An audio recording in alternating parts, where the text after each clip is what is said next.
સીતારામ બતાવીને વાગી ગયા 6, નવરા થઈને બેસી ગયા. આજે કપડાના ઢગલા ધોયા હતા. કાલે ગામમાં ગઈ ને તો ધોવાયા નહોતા. આમે 2-3 દિવસે ધોવ. મશીન તો વાપરતી નથી હવે. નવરા હોય તો કંઈક તો બચાવ કરવો ને. વેકેશનનો પૂરેપૂરો ફાયદો.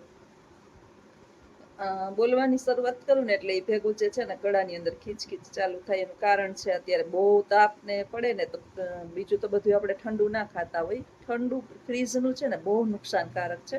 પણ આપણે હરીફરીને ફ્રીજને જ ખોલીએ છીએ. હું એક ખાલી છાશ ઠંડી ખાઉં છું ને તોય જરાક અસર થાય, એ થોડુંક કફ થાય. બેઠા બેઠા વિચાર આવ્યું કે મનુષ્યને એક મનુષ્ય પ્રત્યે અથવા તો કોઈ પણ મનુષ્ય પ્રત્યે લગાવ ને લાગણી કેમ ઓછી થઈ જાય છે. એમ જ મનુષ્ય જે છે એ લાગણી ઓછી નથી કરી નાખતું, એને સામેવાળા મનુષ્યો આવું કરવા માટે પ્રેરિત કરતા હોય છે. કારણ કે એક માણસ જે છે ને જતું કરી કરી કરી કરી અને થાકી જાય. સંબંધ નિભાવવા માટે થઈ અને પ્રયત્નો કરી કરી કરી અને થાકી જાય. પણ સામેવાળું જે છે એની આંખમાં ઈર્ષાના વિષ જ રોપાયેલા હોય અને ભૂલ જ દેખાતી હોય અને ગુણ જ ના દેખાતા હોય તો કોઈ દિવસ જે છે એ સંબંધો લાંબો સમય ટકતા નથી. ક્યારેક તો એક માણસ થાકે. મારે યુટ્યુબમાં નંબર આપેલા છે ને અમુકને પર્સનલની અંદર 15-20 જણા એવા છે. તો ઘણી વખત ફોન કરતા હોય કે બેન હું આમ કરું ને, ગમે એટલું ઘરની અંદર આપણે જાતું કરીએ, આમ કરીએ, છતાંય આપણી વેલ્યુ ના થાય.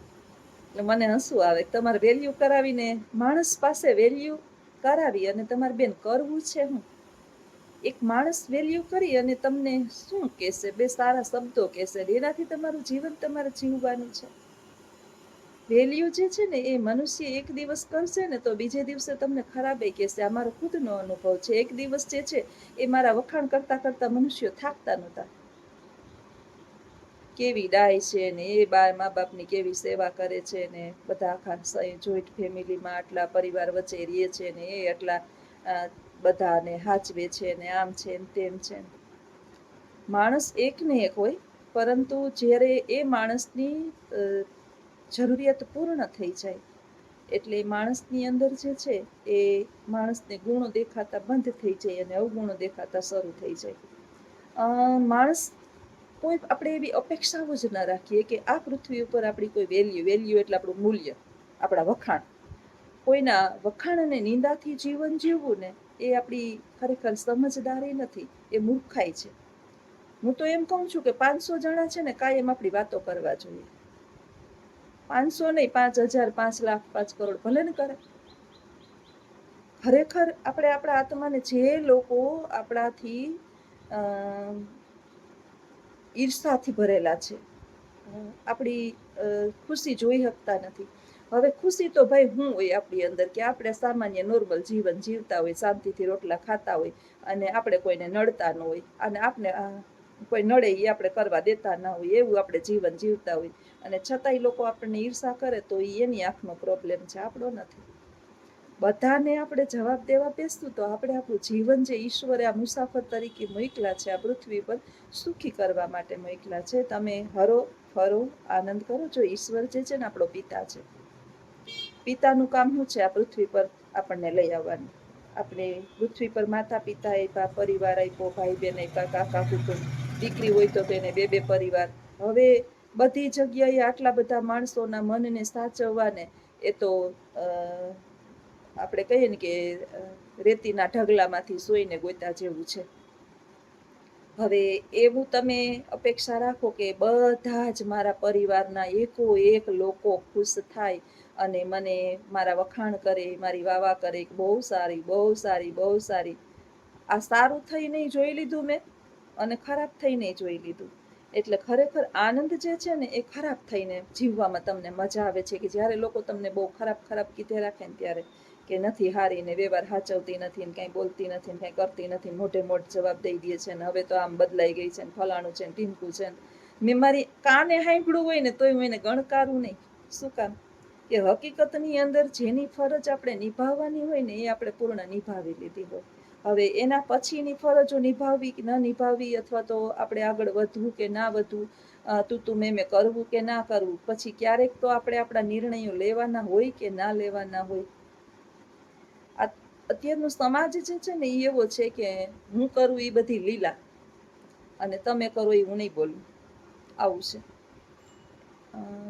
દરેક મનુષ્યને પોતાનો સ્વતંત્ર નિર્ણય લેવાનો અધિકાર ઈશ્વરે આપેલો છે. અને એમાંય અત્યારે તો માણસ સમજુ છે કે તમે ગૂગલ જેમિની પાસે જે સલાહ માગો ને એ સલાહ તરત જ એની સેકન્ડે આપે. તમે જુઓ કે એડવર્ટાઈઝ આવી જ રાખે છે. શું કામે આપણે કોકને એડવાઇસ આપવી જોઈએ? આ પૃથ્વી પર નાનું 5 વર્ષનું બાળક આપ્યું ને ઈશ્વરે એને જન્મમાં ભેગી બુદ્ધિ આપી છે. બાકી બુદ્ધિ ન હોય તો ગાંડા ભેગા હોય ને. મારા 2 છોકરા છે ને ઘણા મને એમ કહેતા હોય કે તું આમ કહેતી હોય તો આમ કરતી હોય તો આમ કરતી હોય તો તેજ બગાડ્યો, નાના ને આમ તેજ કર્યું. અરે ભાઈ, છોકરાઓને આપણા સમજાવ્યા સમજતા હોય તો બધા મર્યાદા પુરુષોત્તમ રામ ન બનાવે? આ બધા દુષ્કર્મો આચરે છે. એન માએ એમ કીધું હોય જા તું છોકરી યારે દુષ્કર્મ કર, અથવા તો છોકરીને એન માએ એમ કીધું હોય જા તું ફલાણા ઢીમકાઈ રે ભાગી જા. દરેક માતા પિતાની નાક હોય, મર્યાદા હોય, ખાનદાની હોય, એના કર્મો હોય એ તરફ પ્રેરતા હોય. એનું જે સર્કલ છે, કઈ 24 કલાક મા બાપ એના સંતાનોનો પેરો ન કરતા હોય એ શું કરે છે, ક્યાં જાય છે, કોને મળે છે, કોઈ ન કરતા હોય. આપણા નસીબ પ્રમાણે આપણને ઈશ્વરે સંતાનો આપ્યા હોય. ઠીક છે, મેં તો ત્યાં સુધીના જ બાળકો જોયા છે કે એકદમ હિરણ્યકશિપુ રાક્ષસ હતો ને, રાક્ષસને ઘરે પ્રહલાદ જન્મ હતો. અને કશ્યપ જે છે, કશ્યપ ઋષિ, ક્યારેક સાંભળજો, એને ત્યાં કોણ જન્મ હતું? એની ત્યાં 2 રાક્ષસ સંતાનો જન્મ્યા હતા, હિરણ્યાક્ષ અને હિરણ્યકશિપુ. આ ઋષિ હતા. ઋષિના દીકરા રાક્ષસ થયા અને રાક્ષસનો દીકરો મહાન ભગવાન નારાયણનો ભક્ત થયો. પરવરિશ ઋષિએ નહીં કરી હોય સારી, અથવા તો રાક્ષસે આને રાક્ષસ બનાવવા માટેના પ્રયત્ન ઓછા કર્યા હતા. આ ઈશ્વરનું રચાયેલું બધું નક્કી કરેલું, નિર્ધારિત કરેલું છે. આપણું આમાં તલ ભાર કાંઈ હાલે એમ નથી. પછી અમુક સમયે અમુક બાબત ઈશ્વર ઉપર છોડી દેવી જોઈએ કે હે પ્રભુ, આ પૃથ્વી પર બધાને તે મોકલા છે. માં છે ને, માં એ પ્રાર્થના કરી શકે ઈશ્વરને કે ઈશ્વર, મારા સંતાનો જે છે એ કોઈ પણ પ્રકારના દુષ્કર્મ ન કરે, ખરાબ માર્ગે ન જાય અને સમાજની અંદર એના મા બાપનું નાક ન કપાવે એવા કર છે. મા બાપ માં પ્રાર્થના કરે ચોક્કસ.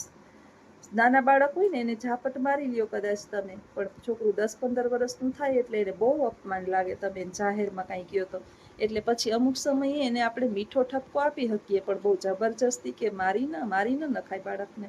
અને માને તો ગાંડું હોય, ઘેલું હોય, પેટે સાપ પડ્યો હોય ને તો એ માને વાલો લાગે. આપણે કહીએ કોકનું છોકરું હોય ને, મારે આવું છોકરું હોય તો હું ઢીચેડી નાખું, મારે આમ, તારે એવું હોય તો ને, એ તારું નથી એટલે તને એની ઉપર કારણ, તારું પેટનું એવું થયું હોય તો તું એવું કર જ નહીં. ઘણા એના છોકરા તોફાન કરતા હોય તો બીજા નું ક્યાં, ને 2 ઝાપટ મારો નથી સીધું થઈ જાય ન, કડી કાયમ ઝાપટ જ મારી રાખે, છોકરું મરી જાય. એ યોગ્ય સમય બધાને ઈશ્વર આપે છે. આના માટે હરિવંશરાય બચ્ચને 2 પુસ્તકો લખ્યા હતા, મધુશાલા અને મધુબાલા. અમિતાભ બચ્ચનના પિતા લેખક હતા. એણે 2 પુસ્તકો લખ્યા હતા, મધુશાલા અને મધુબાલા. આનો મુખ્ય ધ્યેય એક જ હતો કે જ્યારે એને ખુદને ભાન થશે ત્યારે એ ઓટોમેટિક પાછું વળી જશે. ત્યાં સુધી તમે કે તમારી 7 પેઢી એને તે રસ્તેથી પાછા નહીં લઈ આવી શકો. એટલે અમુક બાબત જે છે એના ઉપર છોડી દેવાની હોય. મારો તો નાનકડો હદ ડાયો છે, મને ગર્વ છે કે મારો દીકરો છે ને હું તો જન્મ માગું. કારણ કે બીજાની નજરમાં એને પ્રોબ્લેમ એ હોય કે માને કોક કહે મારા વિશે, કોક એક શબ્દ ક્યાંય પરિવારની અંદર આગળ પાછળ કે ક્યાંય ઉચ્ચારણ થયું હોય તો એ માણસ જે છે એને જિંદગી ભાઈ મરી જાય ને તોય ન બોલાવે, અને પછી એ સંબંધ જ ન રાખે. મારે એવા સંબંધ જ્યાં માન ન હોય ને ત્યાં એવા એકઈનું મારે કંઈ કામ જ નથી. અને સંસારની અંદર જે છે ને, હું તો એમ પૃથ્વી ભગવાનને પ્રાર્થના કરું કે મને ભવો ભવ બીજું મળે કે ના મળે, પણ મારો નાનકડો દીકરો તો મને, હું એની મા બનું, આ સુખ મને આપે મારો નાથ. કારણ કે આવા દીકરા જે છે ને એ દીવો લઈને ગોતીએ ને તોય ન જડે, કારણ કે બધાને ઘણાઈને એના સ્વભાવના અવગુણ દેખાતા હોય. હા, સાચું કહે ને એટલે બધાને બળતરા થાય. મોઢે મોઢ કહી દેતા હોય ને એટલે બળતરા થાય, કારણ કે કોઈ કઈ કહેતું ન હોય ને કહી દે એટલે થોડીક પ્રશ્ન થાય. પણ કોઈ દીકરો જે છે એ બધું સહન કરી શકે, પણ કોઈના મા વિશે કોઈ વાત એક શબ્દ કહેતું હોય એટલે એને મજા ના આવે. જ્યાં માનું માન ના હોય ત્યાં કોઈનું કાંઈ કામ જ ન હોય તો ચોખ્ખા શબ્દમાં ચોખ્ખા મોઢે મોઢ કહી દે. અને મને કહે કે તું તારે બિંદાસ જીવ, ફર ફર, મોજ કર, જાત્રા કર, આનંદ કર, કાંઈ ભેગું લઈને આવવાના નથી અને આવ્યા નથી ને લઈને જવાના નથી. ઈશ્વરે તને મારા જેવો દીકરો આપ્યો છે તો ગર્વ લઈને આનંદ કર. એટલે હું તો ખુશ છું. અને ભગવાનની દયા છે કે 2 છોકરા એવા ડાયા છે મારા, મોટો અને નાનો, 2 એવા ડાયા છે.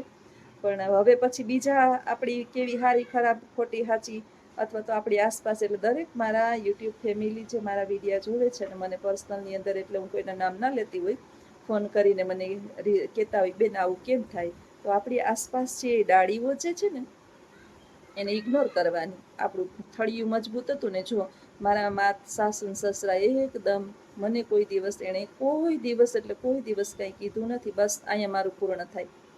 હવે આસપાસના જે છે એ લોકો કેવા છે, મારી પ્રત્યે શું કરે છે, અથવા તો મને મારા વિશે કેવી વ્યાખ્યાઓ બાંધે છે, એની સાથે મને કાંઈ લેવા દેવા જ ના હોય. ડાળીઓને તમે પાણી રેડો તો કાંઈ વૃક્ષ પનપે નહીં. વૃક્ષને ઉછેરવું હોય તો તમારા મૂળિયા મજબૂત હોવા જોઈએ. આના આશીર્વાદ જન્મો જન્મ મારી સાથે રહેવાના છે એ મને ખબર છે. બસ આનથી વિશેષ મારે કાંઈ જોતું જ નથી. અહીંયા પૂર્ણ થઈ ગયું બધું. અને એનાથી તો બધું માતા પિતાથી તો જીવનની અંદર બધું ઓછું જ છે. એટલે તમારે જ્યારે પણ આવી પ્રોબ્લેમ થાય, આપણે આપણા મા બાપને સંભાળીને રાખવાના. એની 1-2 ભૂલ થઈ હોય, એની આપણે કંઈ કહી દીધું હોય તો એનો ઘૂંટડો ઉતારી લેવાનો, એની સામે નહીં બોલવાનું, કારણ કે એ આપણા મા બાપ છે. તમને હું મા કોણ છે ને, એ પછી આપણા પતિની મા હોય કે આપણી ખુદની મા હોય, એ કઈ રીતે બાળકને જન્મ આપી અને એનું મહત્વ શું છે અને એની કિંમત કેટલી છે ને એનો એક સ્પેશિયલ વિડીયો બનાવી. અને આજે મારે થોડુંક કામ છે, બહાર જવું છે, 10 મિનિટ ગામ દરજીની દુકાને, તો પછી બનાવીશ, કારણ કે આજ વિડીયો મોટો થઈ જાય. તો માં શું છે અને એનું મહત્વ શું છે ને હું ચોક્કસ તમને જણાવીશ. ત્યારે તમને ગળે ઘૂંટડો ઉતારી જાય કે જે દીકરો એની માતાની કિંમત કરતો હોય ને અને બીજાની ચાપલુસી ન કરતો હોય, માં ગમે એવી હોય પણ એની માની કિંમત કરે ને દીકરોને બહુ, એ જગતની અંદર એને પછી ભગવાનને પૂજવાની જરૂર રહેતી નથી. અને જે જગત આખાને સારા સારા કરે પણ મા બાપને કોઈ દિવસ પાણી ન પાયું હોય ને મરવા ટાણે વાટકા લઈ લઈને હળિયું કાઢી હોય, એ ગમે એટલા હળિયું કાઢશે ને એ ન્યા રહે, એને કોઈ દિવસ ફળ નહીં મળે, નહીં મળે ને નહીં જ મળે. આ મારું ચેલેન્જ છે. કેમ કે મા બાપની આંખમાં આંસુ આપણે કારણે આવ્યા હોય ક્યારેક, અને એ આંસુ જે છે ને આપણો નાશ કરવા માટે બહુ સક્ષમ છે. તો આજનો વિડીયો કેવો લાગ્યો એ ચોક્કસ જણાવજો, અને આ વાત કેટલા અંશે સાચી છે ને એ ચોક્કસ મને જણાવજો.